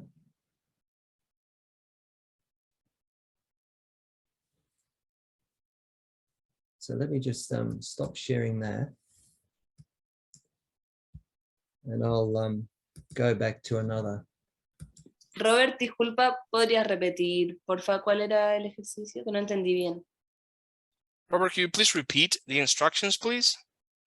So I'm speaking a little bit about the field work. So after today's session, between now and when we meet again in 2 weeks' time, what I'd like everyone to do is to think about the opportunity, your action learning project that you're thinking of pursuing.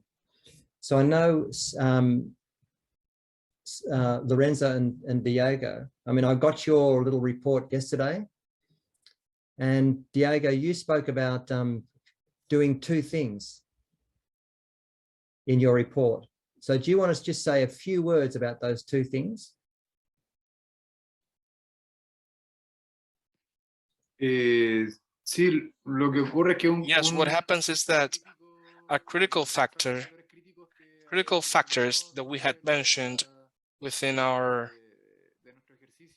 exercise is the lack of a financing model, as well as the lack of trust in being able to carry out ecological actions within the community, and also how an increased engagement or participation of the people.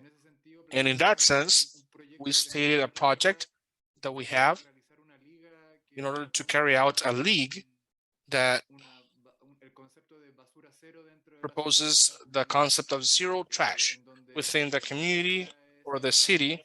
But the idea is to invite participants to play soccer, but also to be able to measure all the garbage that we create, and based on those measurements to be aware, to create awareness about the type of situations that we're creating within our communities, which is a critical problem here in Valparaiso and in many other places in Chile. So that is a project that we have, and is the one that I talked about in the report. Yeah, and there was another one about tourism, but the zero trash one is a great example. So let me share the screen again, and I'll answer your question about what it is I'm asking you to do. So, so for Lorenzo and Diego, if your project is zero trash, so that'll be your shared identity and purpose. So let me just zoom in a bit on this. So you'll say, okay, so in relation to our zero trash project, within our group, how strong's the identity? And you would write, just some stories, some sticky notes or some thoughts about how did you develop that sense of mission about zero trash? And who are the stakeholders involved in that? And to what extent do you need to develop a sense of shared purpose and identity with those that you'll be working with? And then just go around each principle and think in relation to zero trash, what would fair and equitable distribution of costs and benefits look like for you and your team? So everybody will make an effort to realize zero trash.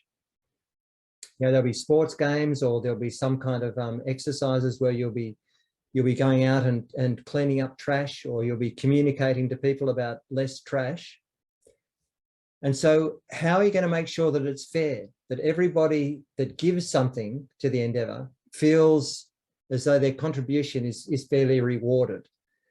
And so this is a really interesting question, because what are the currencies that get exchanged when we're acting together in the service of something we really care about? Often this is framed up as money. Whereas when I hear you talk, Diego and Lorenzo, it's much, I can hear there's a lot of giving because you just value giving. It's like there's, in a lot of ways, it's a gift economy that you're talking about. And so, and in many situations, you feel that's very fair. You know, you create an opportunity for you to be able to do something that you care about with others, and the reward of doing that alone is enough for you to feel as though the benefit matches my contribution. And so here's the question is, if we're going to give time and effort and money and resources to something, is what the benefits we receive from giving that experienced as fair? And so you need to ask yourself the question, is it fair and equitable? And what are the currencies that are being exchanged? You know, it's time, and I'm giving my time, I'm giving my expertise, I'm giving my hands and my body to the experience, I'm giving some money if I've got it, I'm sharing my car and my resources or my football, and I'm sharing my love for those that I care about. And so is the benefits fair? So you've got to ask that question.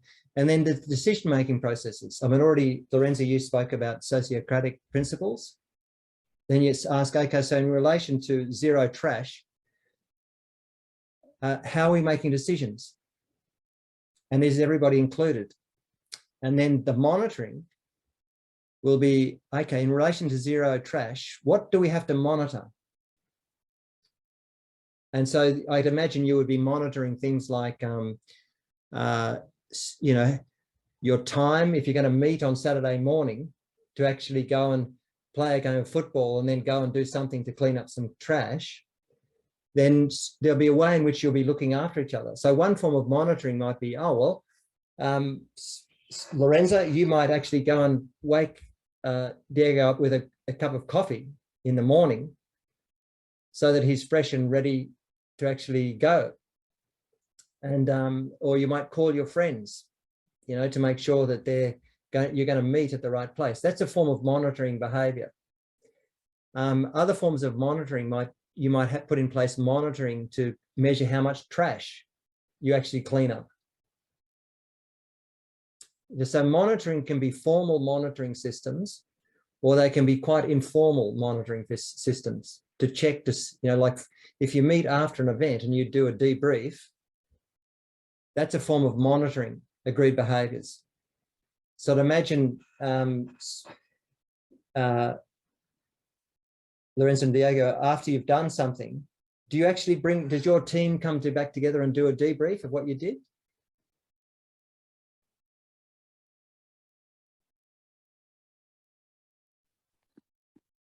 Hacemos la actividad. We carry out the activity. We meet for the trainings 3 times a week, and on Sundays since 5:30 p.m. to 10 or 11 p.m. we play soccer. So those are like our meetings. Yeah. And then after you've had a meeting, do you get together and then do a debrief to ask how well you went?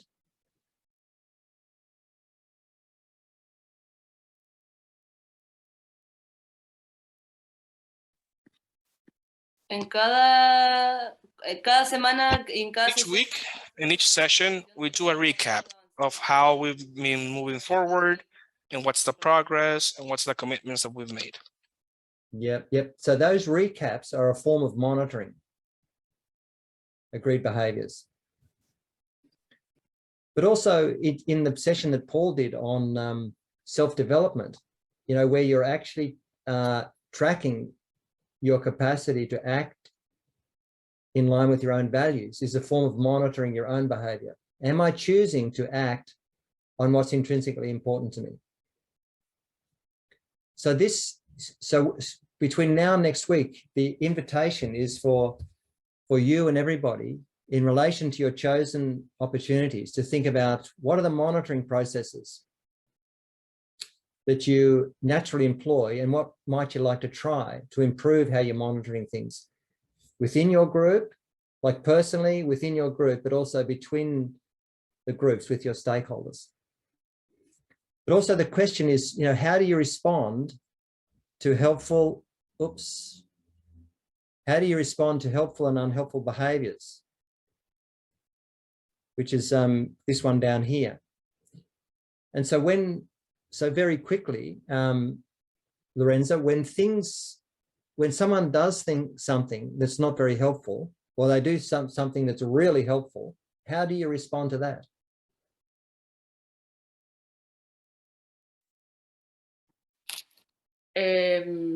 Well, it's been a long process.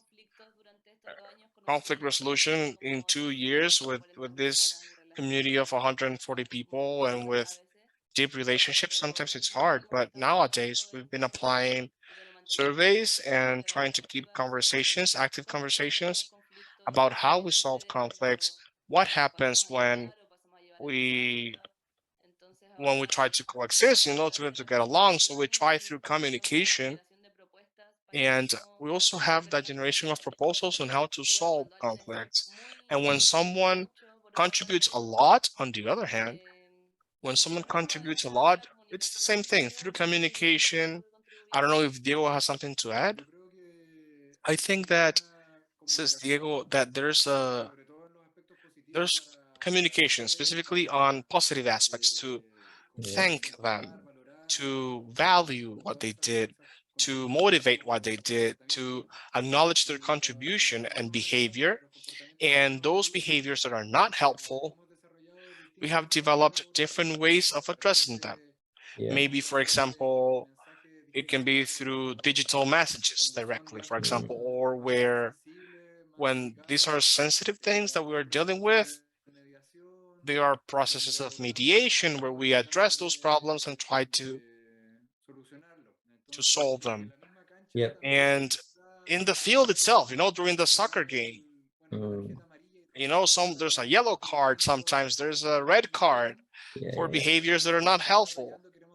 But we want to develop a green card, for example, for those behaviors during the soccer game that are actually contribute for a better game. So actually including that in the game. It's a process of constant feedback. Yeah, exactly.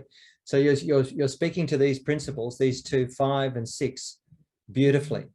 So the idea of mediation when things get tough, or offering gratitude. So this will go straight to your work, Lena. So a response to helpful behaviors is often to show gratitude. So it's really important to actually acknowledge. It's like getting the green card. Like, what do we do that acknowledges the behaviors that we really want? And it could be a form of a green card, or some kind of electronic communication, or it just could be an open expression of gratitude. Thank you. And so you've spoken beautifully to these two. So the invitation is to think about, in relation to your project, so zero trash, what are you going to do? And is there any ways in which you'd like to improve what you're doing? But also, I think when you spoke before about, the circles, the 5 circles you have, Diego and Lorenzo, and I think others can relate to this. You afford those groups your freedom to make decisions for themselves. So this question is, do you as a group feel as though you've got the authority to actually choose to do things the way you want to do them in relation to your purpose? Or is someone else out there pushing around and telling you what to do? See, I know when Michelle's talked about LA design, and there's kind of 2 problems there to do with authority.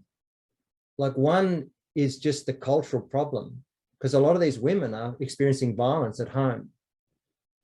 And I've heard Michelle tell stories about how some of these women, they leave home before 6 o'clock in the morning or something, and don't go home until after 9 o'clock at night, because they want to avoid their husband because he's violent.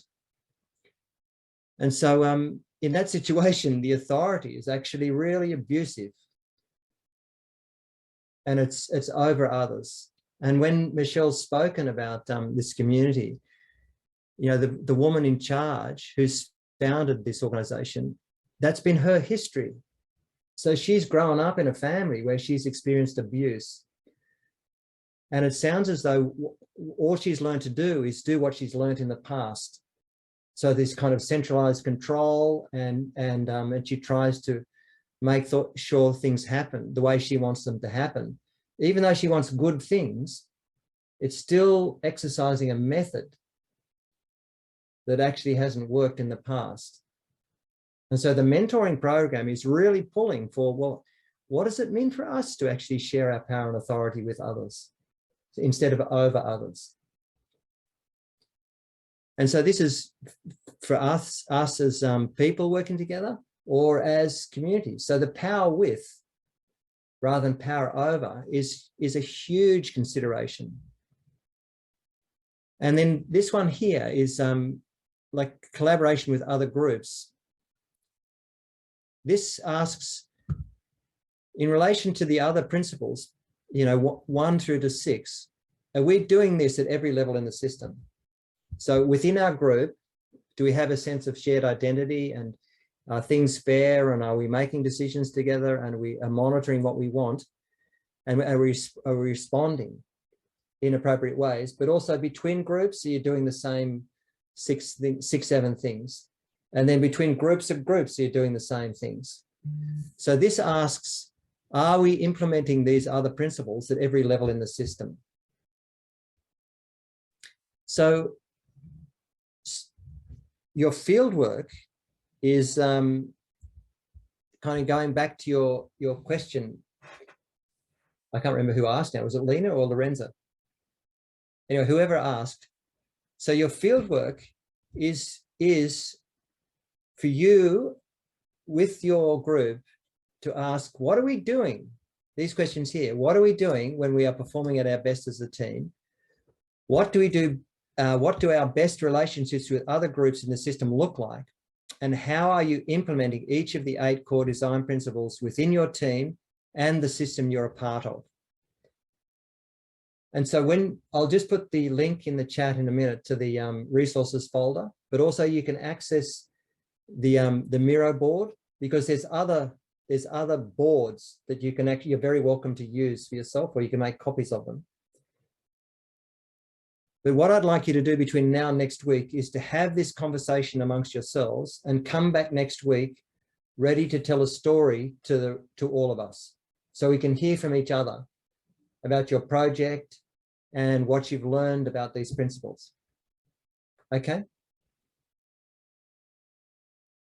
Yep. Can I ask a quick question?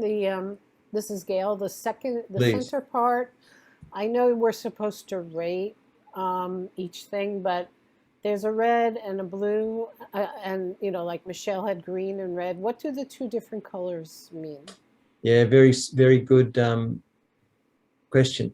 So you'll notice on this chart here, it's slightly different to the one that's on the Miro board. Oops, I'll go zoom the other way.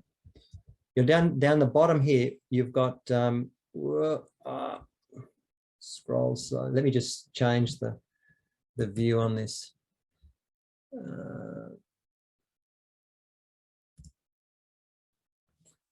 So you'll notice, if I get this scrolling, right, so you'll notice down here, you've got plus. You've got A and B, your group, and B is stakeholders. And so, and on the Miro board, Okay. Michelle mapped, LA design plus a group of stakeholders. I might just share the Miro board again so that this is really clear.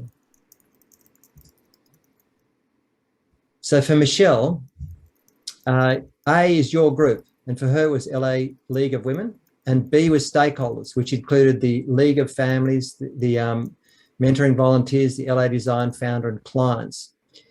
And so the A ranking, which is the blue line in the other chart, is the ranking of this principle within your group, and in this case, LA Design. And then the red one is between group. Actually, So it's opposite, Robert. Actually, LA Design is A, it's red.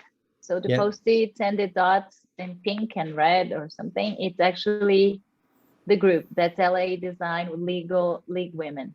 And the blue one is all the stakeholders. All the stakeholders, yeah. And so that's the distinction. So does that make sense? Yes, thank you. Okay. Yeah. And so this multi-level ranking is kind of critical in this whole idea of polycentric governance, multiple centers of governance. And I think this is the wisdom of Eleanor Ostrom's work, is she noticed that within a group, you can implement these principles. But if you're not implementing them between groups, then the whole system is going to be fractured. So you've got to be doing the same things at each level in the system. And so that's what these double rankings pull for. And so, so that's what I'd like you to do, if you'd be so kind. So is that clear?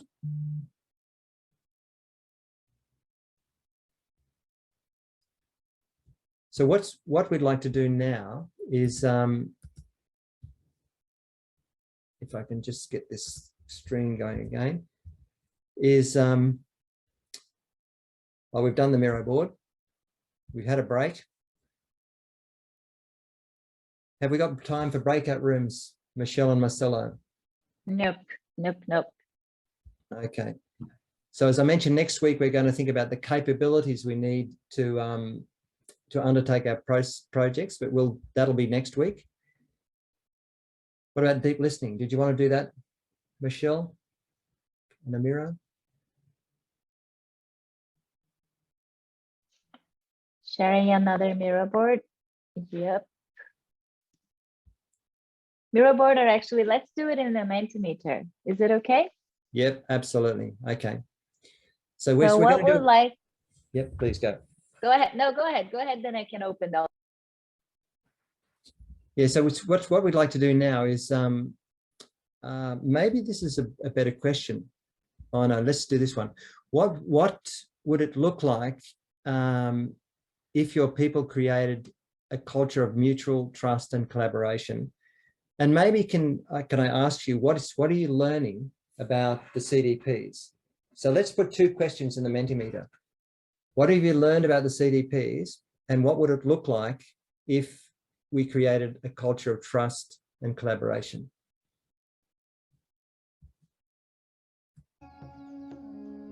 So I was reading so we can have the translations. What would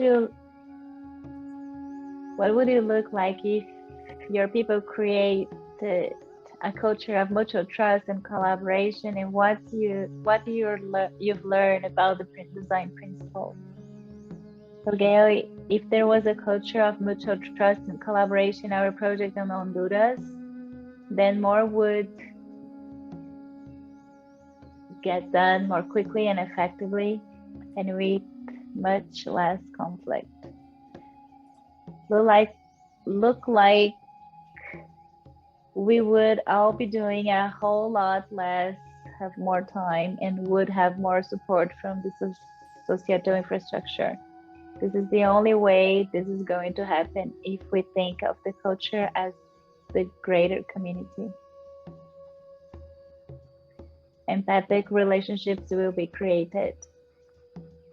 Los roles estarían bien distribuidos, se generaría más. Roles would be very well distributed, more commitment would be created, more sense of belonging, accomplishing in a more efficient way to reach objectives, that all the different principles are related and integrated among themselves to achieve the common objective.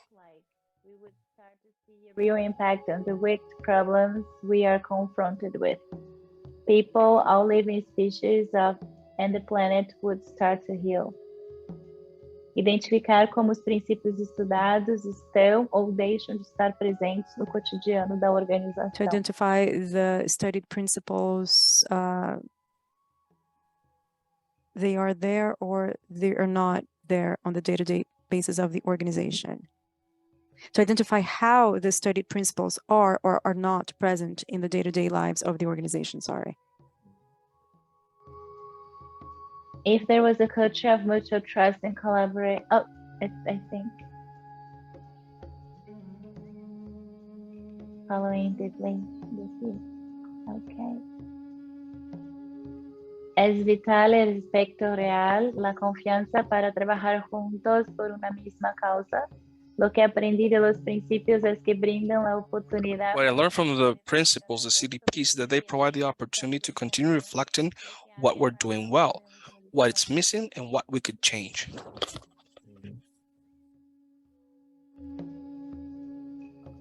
Yeah, beautiful reflections. Thanks, everyone.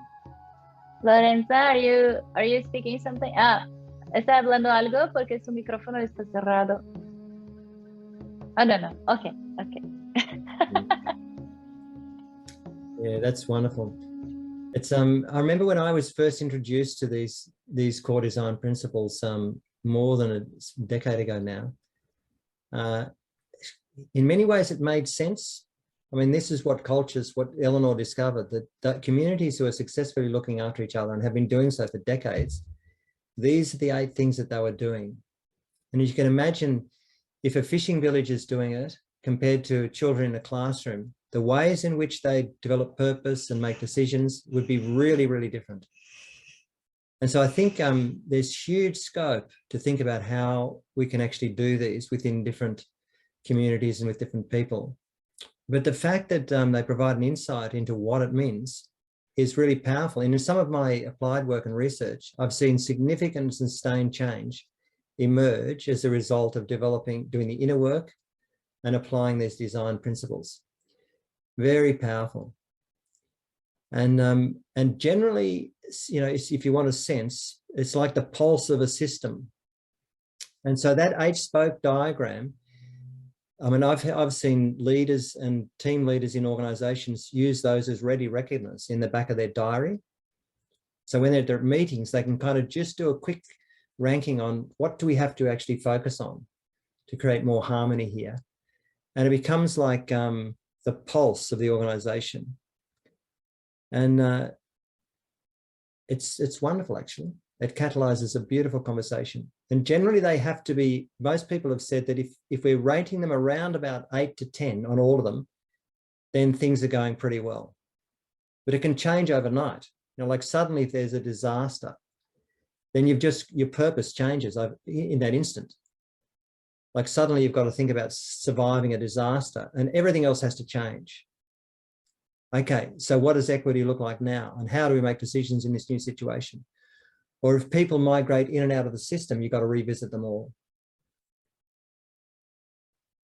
Anyway, as we're closing out, I mean, Michelle is going to share a video, but I just want to, and then I'll quickly direct you to the resources folder.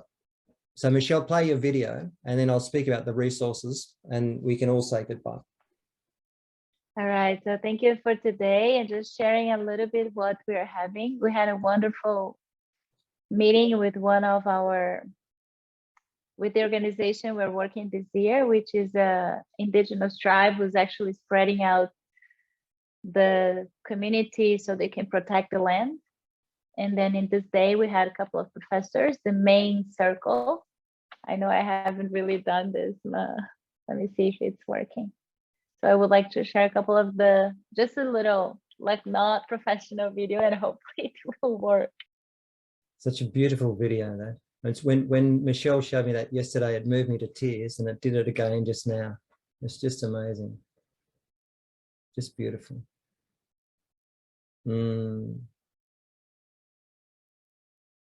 Thank you, Michelle. And listen, thank you, everybody. I mean, you would have seen the link in the chat to the resources folder. So if you go to the Cycle 5 folder, you will see the canvases and part of a handout, you know, that explains the design principles and other resources, as are resources for all the other cycles. So keep your eye on this folder, because each cycle there'll be another group of documents and things you can refer to. So thank you, folks. Would you like to put a comment in the chat to say how you're feeling as you're leaving? Grateful. Thank you for the session.